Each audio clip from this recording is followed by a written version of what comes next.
let's talk about Palestine. What are your initial thoughts about what's going on right now? When I look at any situation, I look at it from a historical point of view.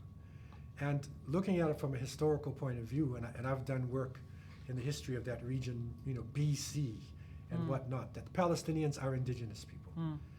And they've been around, from time immemorial.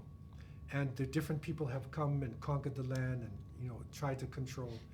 But really, it is similar to what happened to the indigenous people in America, the indigenous people in Australia.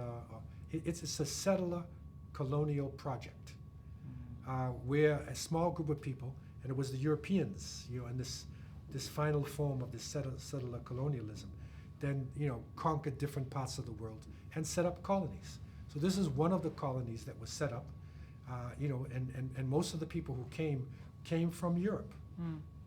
Whether they call themselves Jewish or not, they came out of Europe to solve Europe's problem, set this colony, and then displaced the people by force, and then continued this displacement and set up what you can literally call a concentration camp in Gaza itself.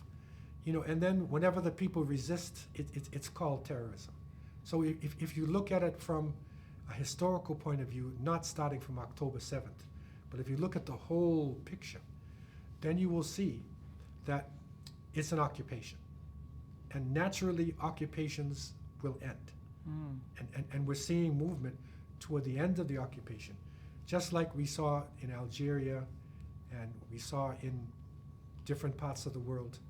It's inevitable for people to rise up, against oppression. I mean, countries that have been occupied for hundreds of years, they were able to actually just gain their independence, right? And so...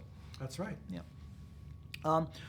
So what is your suggestion for the Muslims right now? So right now there's a whole bunch of different ways and avenues for you to be able to kind of, really speak out against what's happening in Palestine and so on. I just want your advice, your general advice. What do you think the Ummah should be working on right now? I think it's important to remember, number one, our struggle begins within. And Allah told us, إِنَّ اللَّهَ لَا يُغَيِّرُ مَا بِقَوْمٍ حَتَّى يُغَيِّرُ مَا بِأَنفُسِهِمْ. Allah will not change the condition of a people until they change that which is in themselves. So we have to look inside of ourselves.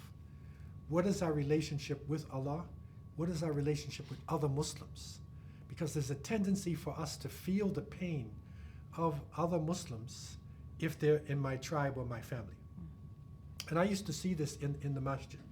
Whenever the Bosnians had a problem and we had a program, it's 90% Bosnian.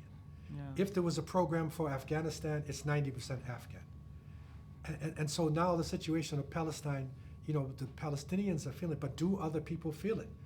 Ummah consciousness means that we're all part of the same family. Yeah. And we feel the pain of other people. So we really have to check ourselves.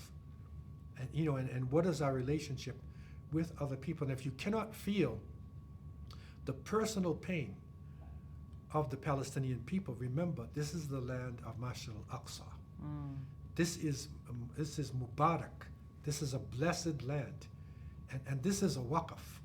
When Sayyidina Umar radiallahu anh, took over this area, he made it a trust. It's waqf that the Muslims are supposed to protect and take care of this sacred area.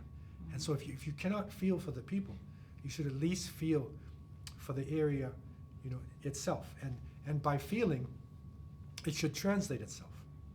First with our du'as, we have to continue making prayers, but then action. So the action can be with our hands. We know the levels of fighting evil with your hands, your tongue, or your heart.